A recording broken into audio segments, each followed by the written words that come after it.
Vlad the Impaler, the real-life inspiration for Dracula. But trust me, the real guy makes the vampire look like a sparkly, gluten-free version of horror. In this episode of Mysteries, Mayhem, and Muffins, we are making salt dough ornaments.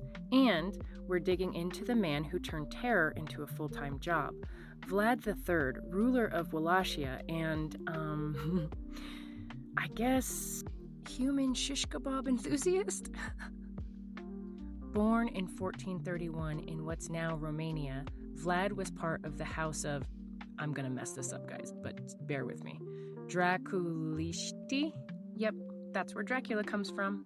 His dad was literally nicknamed the Dragon, which sounds cool until you remember this was medieval Europe, where 90% of the nicknames were just passive-aggressive insults. Vlad's childhood was basically trauma on hard mode. Political chaos, enemies everywhere, and a stint spent as a hostage.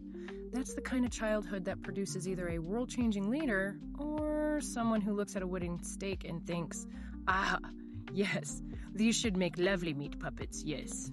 When he finally became ruler, he didn't waste time. His number one goal, keep the Ottoman Empire out of his territory. And his strategy was, unique. Forget subtle diplomacy. Vlad said, what if we scare them so badly they never come back? And that's when impalement became his signature move, his brand. Some rulers used taxes, some used armies, Vlad used gravity and sharpened poles. He was committed. One famous account says he impaled about 20,000 invaders in one go, an entire forest of bodies. The Ottoman army took one look, turned around, and said, nope, I'm not paid nearly enough for this shit. Vlad won battles without even ever having to swing a sword. Just vibes. Very, very bad vibes. Here's the twist, though. In Wallachia, regular people actually liked him. Crime went down, corrupt nobles shut up, and for once, people could walk outside without losing their goats. He was brutal, but he protected his people.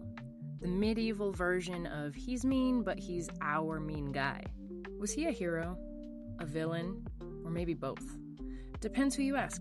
Europeans wrote horror stories about him, but locals were like, honestly, at least stuff got done. So yeah, Dracula may drink blood, but Vlad the Impaler drank fear. And a lot of it wasn't even his enemies. It was just anyone who annoyed him before breakfast. Not unlike the pumpkin goddess. And that's today's tale. Proof that the real monster wasn't hiding in a castle avoiding sunlight. He was outside building a very questionable lumber project. If you like this episode, stick around. Just not the Vlad way. We don't do that here. See you next time on Mysteries, Mayhem, and Muffins.